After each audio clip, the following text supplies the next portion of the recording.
Hello， 大家好，我係 Angelina A 姐，係啦，Sunny。咁咧嗱，我今日咧就想分享一下咧我自己啦。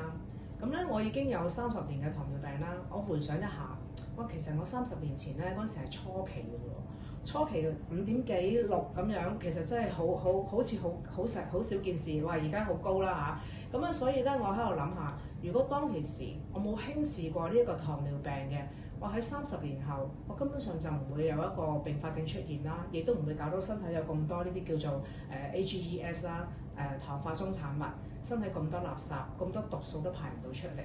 咁我又覺得咧，即係而家雖然30年啦，過咗呢個歷史，咁2月份俾到我就係話，哇！當你爆發嗰陣時咧，真係講真，唉，我唔識講，真係唔好講隻腳好難睇，根本上即係幾想死。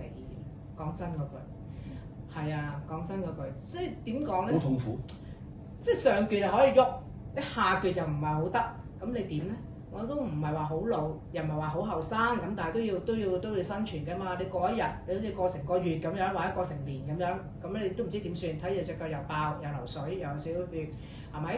咁我就喺度諗住同大家分享一下，就話如果咧前期糖尿病嘅人咧，其實咧就真係要正視呢個問題。其實亦都可以咧有機會改善嘅，咁改善嘅方法應該都唔少，係咪？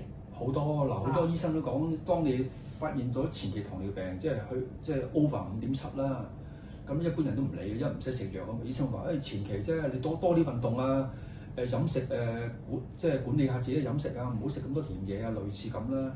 咁啊，通常啲人叫佢運動嘅。咁咧，咁當然啦，如果有啲人即係知道糖尿病嗰個嚴重性。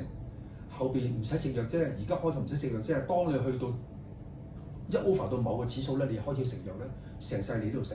所以一個人咧，當知道自己有糖尿病嘅前期，係要用盡一切方法，呢個係黃金期，去將佢逆轉嘅黃金期。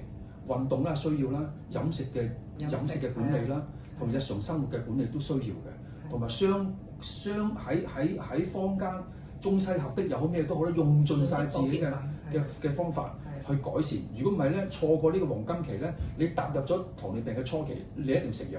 你唔食藥咧，嗰個惡化得會好快，即係去中度啊，跟住到嚴重啊，跟住併發症就會提早會出現。所以咧，所有嘅人咧，糖尿病前期唔好輕視，要去盡量喺 YouTube、Google 嘅 AI 攞多啲嘅知識，點樣去改善呢個或者逆轉呢個糖尿病嘅前期，唔好俾佢進入初期要食藥。呢個咧，每一個人唔理你處於咩糖尿病嘅狀態，特別係前期嗰班人，全部要好小心。冇錯。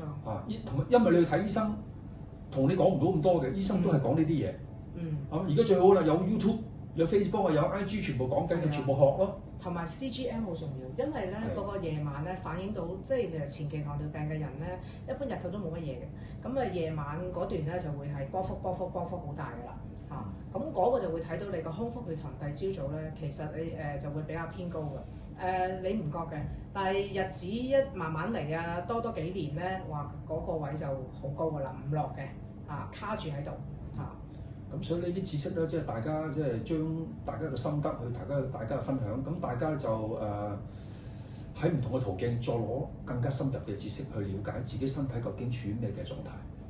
係啊，好。完。